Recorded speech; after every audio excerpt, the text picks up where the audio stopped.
अस्सलाम वालेकुम दोस्तों, स्पोर्ट्स विद अंबर के साथ आप सबको खुशामदीद कहती हूँ। उम्मीद करती हूँ आप सब लोग खैरियत से होंगे। मैं भी बिल्कुल ठीक हूँ।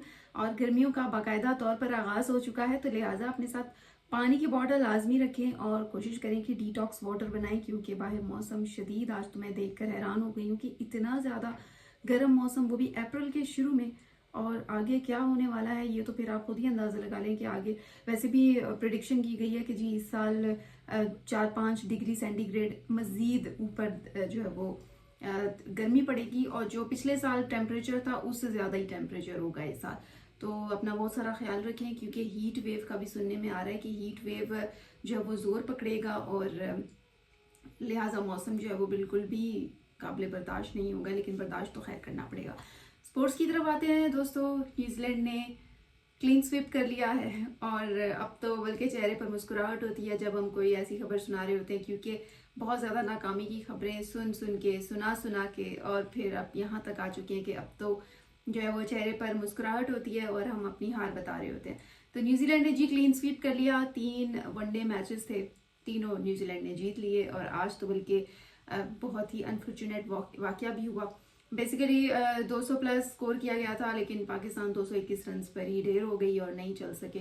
बाबर आजम पर बहुत ज़्यादा तनकीद की जाती थी, लेकिन बाबर आजम ने खैर अच्छा स्कोर किया। अब्दुल्ला शफीक और बाबर आजम की पार्टनरशिप बहुत अच्छी रही। इसे थोड़ा सा बैकग्राउंड में ले चलती हूँ। तो न्यूजीलैंड ने पहले पाकिस्तान को जीत के लिए हदफ दिया 250 से अबव। उसके बाद जब पाकिस्तान की बारी आई तो अब्दुल्ला शफीक और इमामुल हक ने ओपन किया, लेकिन हुआ यूं कि इमामुल हक को गेंद कुछ इस तरह से लगी कि हेलमेट को क्रॉस करती हुई उनको कान तक लगी है, जिससे जो है वो उनका कनेक्शन नहीं हो पा रहा था।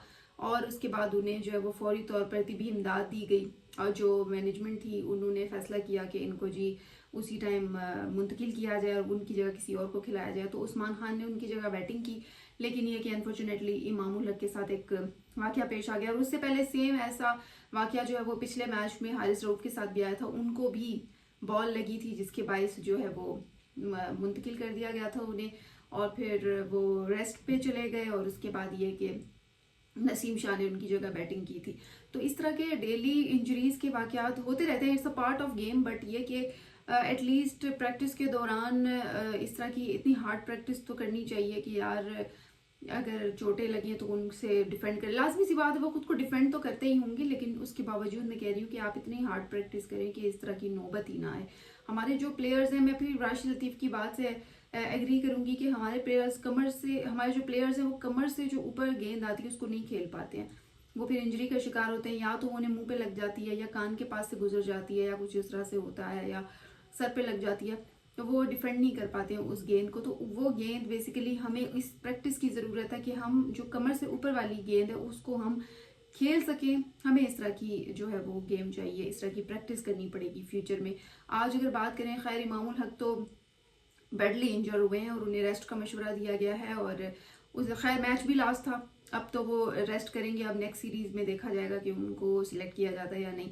दूसरी जानिब बाबर आजम की बात करूं तो मैं आप लोगों को बता रही थी कि अब्दुल्ला शफीक और इमामुल हक आए, इमामुल हक स्किप हो गए। फिर उसके बाद जब अब्दुल्ला शफीक और बाबर आजम की पार्टनरशिप रही तो बाबर आजम ने बहुत अच्छा 50 प्लस स्कोर किया। 73 की पार्टनरशिप तो खैर रही उनके दरमियान, लेकिन जैसे ही बाबर आजम आउट हुए हैं तो उसके बाद मोहम्मद रिजवान भी बमुश्किल 37 रन बना पाए हैं, और किसी ने भी जो है वो इतना अच्छा स्कोर नहीं किया। हालांकि बिल्कुल करीब थे हम जीत के, 221 रन हम ऑलरेडी बना चुके थे, लेकिन मजीद 20-30 रन बना लेते तो जीत जाते, लेकिन नहीं जीत पाए।